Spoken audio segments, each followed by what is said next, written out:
개장 준비 들어가야 되니까 유스타 유창희 대표도 함께 하겠습니다. 어서 오세요. 안녕하십니까. 네. 자, 오늘 또 전략 가져오셨죠. 네. 추격 저점 매수 뭘로 또 가야 되는지 포인트를 보겠습니다. 엔터주를 선정할 엔터. 예.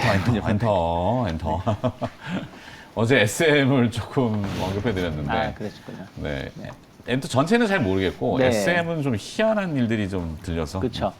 저는 오늘 JYP 엔터테인먼트를 선정을 좀 JYP 했습니다. 엔터테인먼트. 네. 일단은 뭐 종목 먼저 말씀드렸는데 네. 어쨌든 한중 정상회담이 뭐 큰 영향은 없을 별로 뭐 얼마 영향 미칠까? G20 정상회담에서 네. 한중 정상회담이 이루어졌지만 네. 영향은 크지 않다라고. 네. 왜냐면 미중 관계가 잘 풀려줘야지 한중 관계도 좀 믿고 행동할 수 있는 부분들이 좀 있다 보니까요. 하지만 어찌됐든 뭐 개선에 대한 어떤 기대감이 있는 것 자체는 뭐 시장에 나쁘다고 말씀드릴 수는 없는 거고요. 그리고 이제 글로벌 OTT 업체들에 대한 어떤 투자 확대도 계속될 수밖에 없지 않을까 판단하고 있어요. 그리고 뭐 이제 약간 안 꼽는 찐빵 있는 느낌이지만 네옴시티 관련해서도 어쨌든 복합 문화 도시 아니겠습니까? 그러면 이런 문화 한류 콘텐츠의 어떤 강점이 충분히 발휘될 수 있다 생각을 좀 하고 있어요. 그러면 이제 뭐 엔터주가 있고 뭐 제작사 이런 쪽이 있는데 저는 엔터주들이 훨씬 더 좋다라고 생각을 하고 있습니다. 어떤 리스크가 좀 제한적이고요. 그리고 요즘에 보시면 뭐 예전에는 걸그룹, 보이그룹 이런 가수들이라든지 지금은 쇼라든지 영화, 드라마의 활동을 많이 하고 있거든요. 네. 그런 부분들에 대한 어떤 기대감 계속 이어갈 수 있다 보고 있고요. 오늘인가 재벌집 막내 아들. 네, 물론 음원 쪽은 아니라고 쳐도 컨텐츠니까. 컨텐츠 쪽이죠. 네, 뭐 레몽레인 자꾸 얘기들을 지금 하고 있어서 네. 연관성을 절로 지어도 되나 네, 뭐 싶어서. 그런 부분들 어떤 좀 이번에 시운이 잘 나오면 근데 괜찮을 것 같아요. 근데 어쨌든 이제 근데 왜 JYP 엔터테인먼트냐면은 그 SM이라든지 YG 엔터테인먼트 같은 경우는 좀 본연의 사업, 음반 사업 말고도 다른 사업을 많이 했어요. 근데 이게 경제가 좋거나 할 때는 상당히 새로운 수익을 낼 수 있는 부분들인데 요즘 같은 약간 침체기에는 또 오히려 비용을 증가시킬 수 있는 이제 걸림돌 역할을 할 수 있는데 네. 저희 여의도 정보원이 또 그러네요. 다음 주 올빼미도 개봉하는데 올빼미가 뭐지? 뉴 NEW 류준열 배우가 주연하는 아, 네. 네. 그 NEW 뉴도 이렇게 막 들어와요. 이렇게 네. 정보원들의 얘기가 실시간 모니터링을 하면서 네.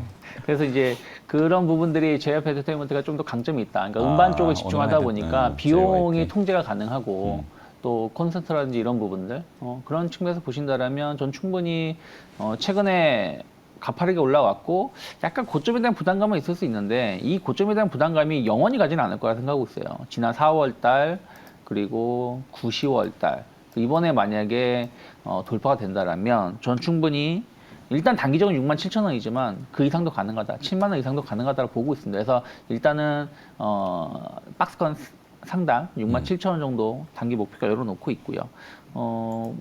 허리 라인이겠죠. 한 58,000원이 크게 이탈하지 않는다라면 충분히 뭐 현재가서부터 분할 매수 가능하지 않을까 판단하고 있습니다. 좋습니다.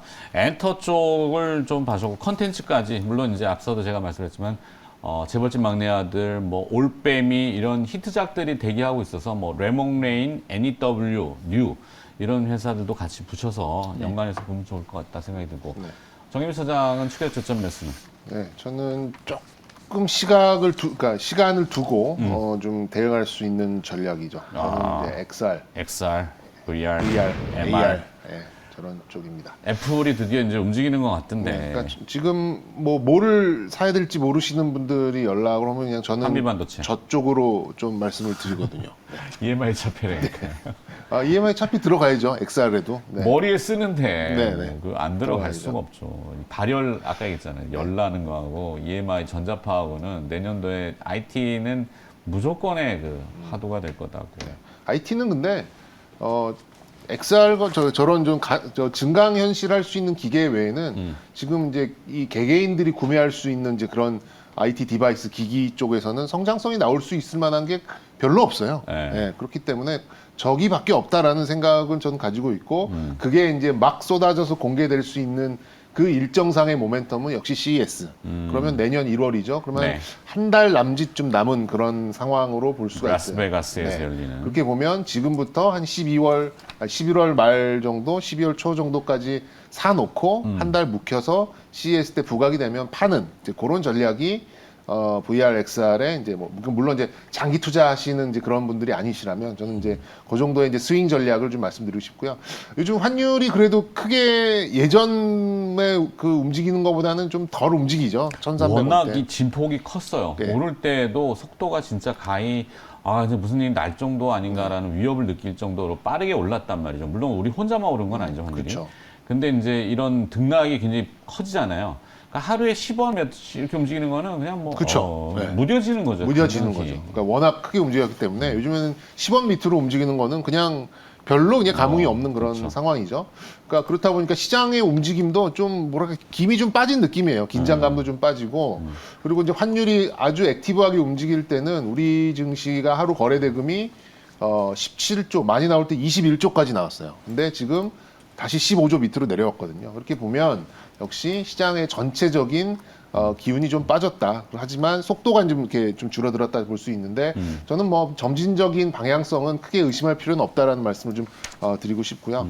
그래서 이제 가장 무난한 선택으로 말씀드릴 수 있는 게 저는 그냥 이렇게 좀 하락할 때 2차 전지 셀이나 양극재 업체들 계속해서 말씀드리는 거고 그게 아니고 좀 뭔가 좀 일정상의 이벤트도 있고 지금부터 뭐 한 1, 2주 정도 모았다가 그래도 한 20% 30% 정도의 수익률을 좀 보고 싶다면 저는 이쪽일 것 같아요. 네. XR, VR, 그러니까 증강현실 관련된 이런 기기 쪽이 아닐까. 아직까지는 저도 오큘러스 이렇게 몇 번 써봤는데 좀 멀미나요. 저도 뭐 나이가 있어서 좀 그런가 몰라도 그거를 본인의 머리가 무거워서 그런 거 아닐까?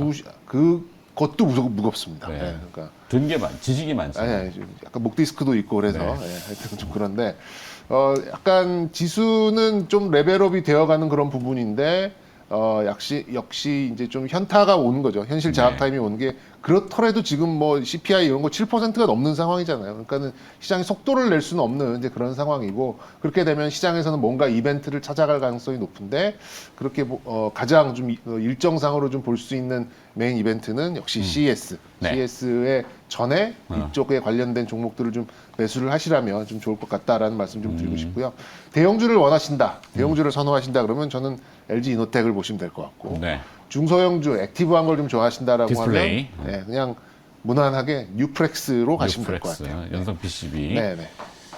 LNF는 여기 뜬금없이 왜? 이 아까 2차 전지 조정받을 때 사고 싶으신 분들이 계시거든요. 네. 그러면 그냥 저는 부담 없이 LNF를 사셔라 이렇게 말씀드리고 싶습니다. LG노텍 오케이. 네. 가는 걸로. 네. 자, 뭐 XR, MR, AR, VR 뭐 용어는 되게 복잡합니다만 일단은 하여튼 움직이는 디스플레이 이렇게 정리하죠. 네, 네. 오케이.